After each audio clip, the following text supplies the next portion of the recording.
Never used one of these before. This should be fun. Oh man, this spreader is deceptively heavy. And there's no suspension, so it should be fun. Going over that. Actually, it wasn't that bad. Alright, well this is going to be fun because I've never actually used one of these things before. Typically what I like to do, as my regular viewers would know, is haul fertilizer in on a trailer and then dump it into the cone spreader, which I like to put on the back of this tractor. However, you know, that's fine for the smaller spots of land that I do. Most of the ground I farm is individual, like 15, 20 acre fields. I'm trying to keep up with a whole bunch of them. Works really well for that, but that bagged fertilizer is kind of pricey.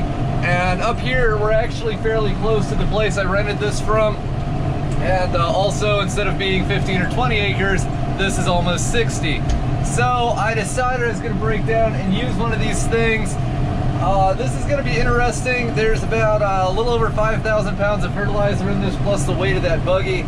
And you know what? My main concern is setting this up. They told me how to do it at the seed and feed, but you know, if I'm wrong about this, it's going to cost me hundreds of dollars, and either some stuff is going to get drowned in fertilizer, or some other stuff is going to not receive any. All right, there's the field entrance. Okay, this is going to be fun. Hey, you know, there's not many rocks in the soil here in Texas, but seems like most of the ones that there are ended up in this field, which is extremely unpleasant to drive across because I'm going 90 degrees perpendicular to the direction that I hit it with the disc harrow.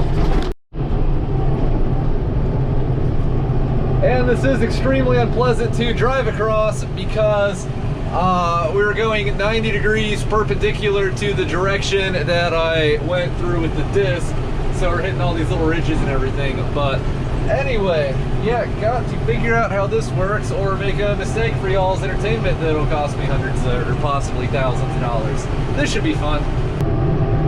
We're gonna start right up against this line of nice, comfy suburban McMansions and work our way back up to where I parked the truck. All right, let's see about this thing. There is this lever here.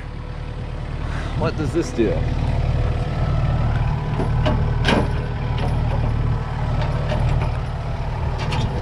With a pin that does something.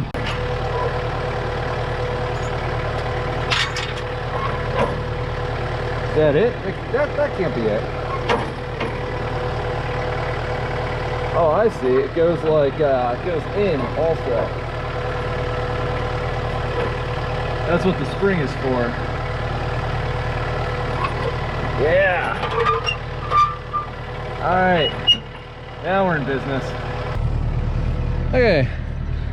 That comes and shreds this tire. Excellent.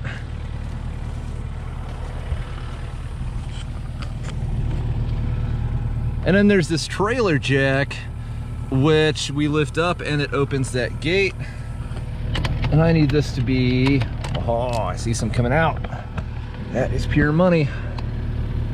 I'm not really sure how to read that. I think you just look at it like kind of level like this. Man, I do not like this system. Yeah, you know what? Let's try that. That's pretty much where it was. And I guess this chain deal brings it out and kicks it onto this nice water and slurry filled deal here. Beautiful. You know, honestly, the construction of this thing is not that bad. I've never used one of these before. I've always thought they were kind of jankety, and I mean, looking at this, no comment. But look, man, they got some nice, I think that's 2x6 square tube there. This body is all stainless steel. Some of the welds on this, you know, they're production welds. Probably some kid who's first, you know, it's his first year outside of welding school or whatever. But obviously it's lasted this long. Yeah. Okay, cool. Okay. Now the guy said I want to go, I think he said 6 to 8 miles an hour, which is about second gear, mid-throttle in this thing. So we'll see what that looks like. And he said it's about a 30-foot spread. So I've chosen to set this thing so we should be getting a little more than half the fertilizer out at a time, and then I'll have to go over everything twice for as even of an application as possible. Let's see what happens.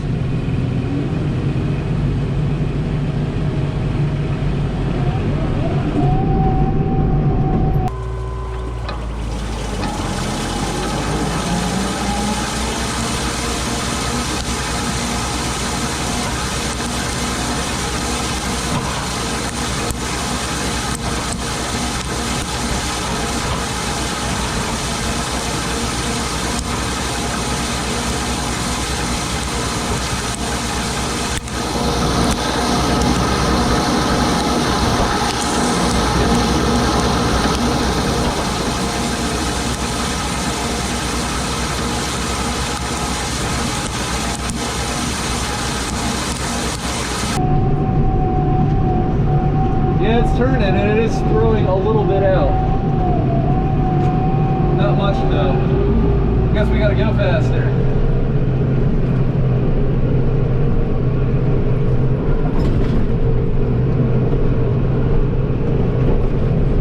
There's 6 miles an hour.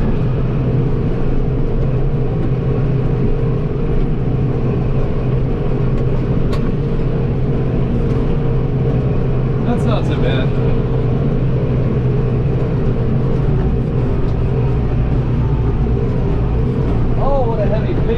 Yeah, it's getting it out there. It's getting it out. I can see it.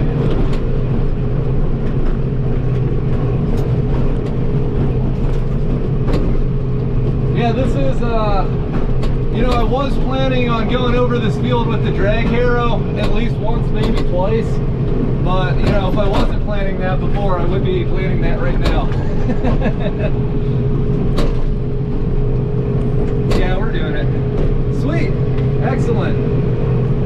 You know, as much of a pain as it is having to drive out to this farm with this monster behind me at 25 miles an hour, I will be honest with y'all, it is pretty nice not having to get out and reload this thing every, I don't know, 5 to 15 minutes, depending on how fast I'm spreading out of that red cone.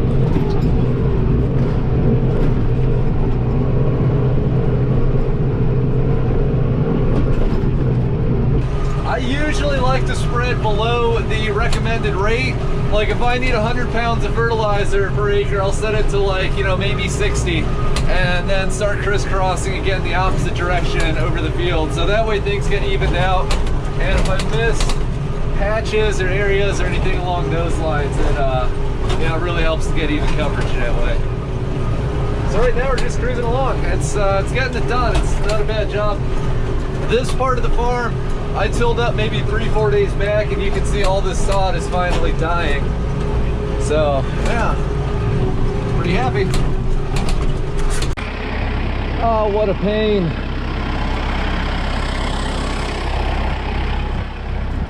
Oh my goodness. So you can see it's definitely getting the fertilizer out. But it can't just do that. There has to be a problem. That'd be entirely too easy. And the problem is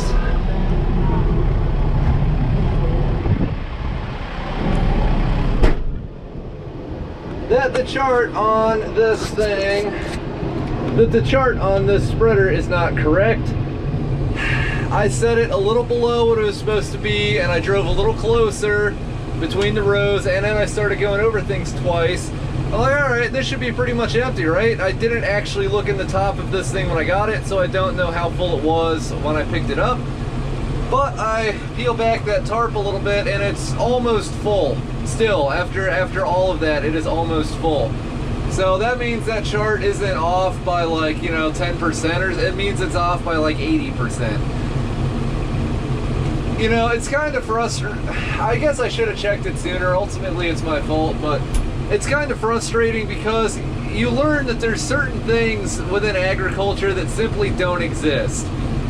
You know, people say they exist. I'm of the mindset that I think it was D-Boss Garage who came up with this line. It's what Bigfoot farms with, because everybody talks about how they exist. I know I've never seen them. I've never even heard of one personally. And but you know, people swear up and down that they're out there.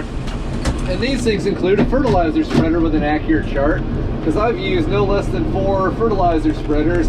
All of them, the charts on every single one are off. And I don't mean like they could be a little more perfect. I mean like they're nowhere even remotely close to what they should be. You know, you got a fertilizer spreader with an accurate chart. That's in Bigfoot's lineup, and he pulls it. He pulls it with a used tractor that he has that he bought, and there was nothing wrong with it.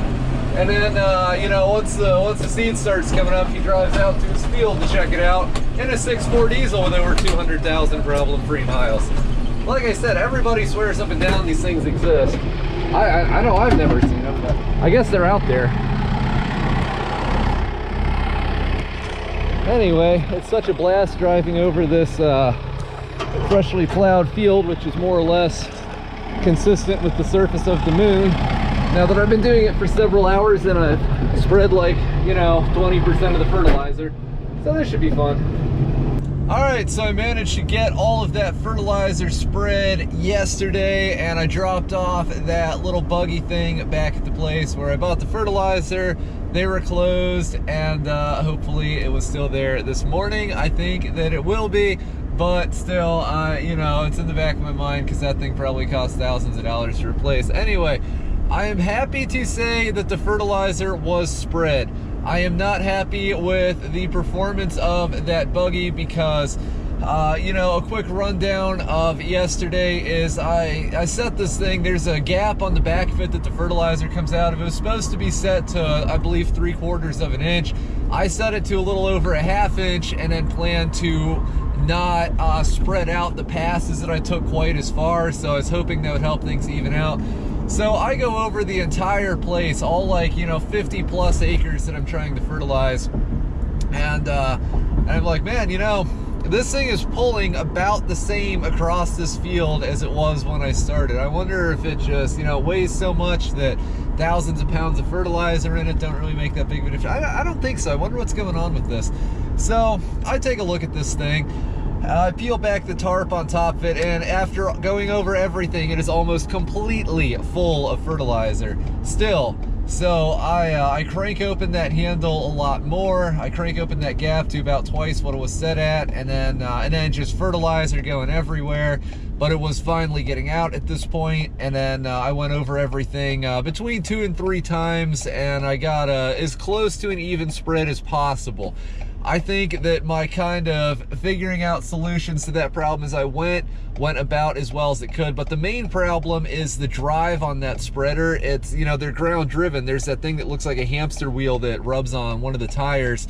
And the issue is anytime, you know, you hit a bump, no matter how small, that pops off from the wheel just like this, and it comes back down again. So it doesn't spread very evenly. And one time I hit a bump and it just completely came 100% disengaged. I had to get out of the tractor and reset it. It wasn't even that big of a bump. So yeah, I really hate those buggies. My plan, I got a whole laundry list of things I'm hoping to build in the off season. You know, I was talking to some relatives and they're like, yeah, you know, I know you're doing this farming thing now. We'll just come down in the off season, let us know when. And I was like, there is no off season. There really isn't, because all spring, summer, and fall I'm making hay, and then late fall through early spring I'm doing tillage and planting winter crops, and when I'm not doing that, I'm fixing stuff and building things. So, you know, whatever, just come whenever. I'll take some time off. It's not that big a deal. But anyway, where I was going with this is I'm going to build a trailer out of a dump truck that I bought. So that way I'll have a buddy of mine come with his truck, and we'll put the fertilizer in that dump trailer, which is different than a regular dump trailer because the body on that truck is high enough it'll dump directly into a fertilizer spreader, whereas a regular dump trailer like the kind that landscapers use, the floor on that thing's only like a foot off the ground or 14 inches or something, so it's way too low. Anyway, I'm going to build a very tall dump trailer. We'll put the fertilizer in that, and then we'll dump it into the spreader on the back of the tractor. Is it slower? I don't really think so, because once you figure out, you know, I can drive that at full speed on the highway, and instead of 20 miles an hour or 25 on the back roads with that stupid buggy, and then I don't have to return said buggy, making a whole nother trip miles out of the way at 25 miles an hour. I think it will be faster. It'll certainly be a lot easier and a lot more reliable. So yeah, just chugging along here. Let's go pick up some seed.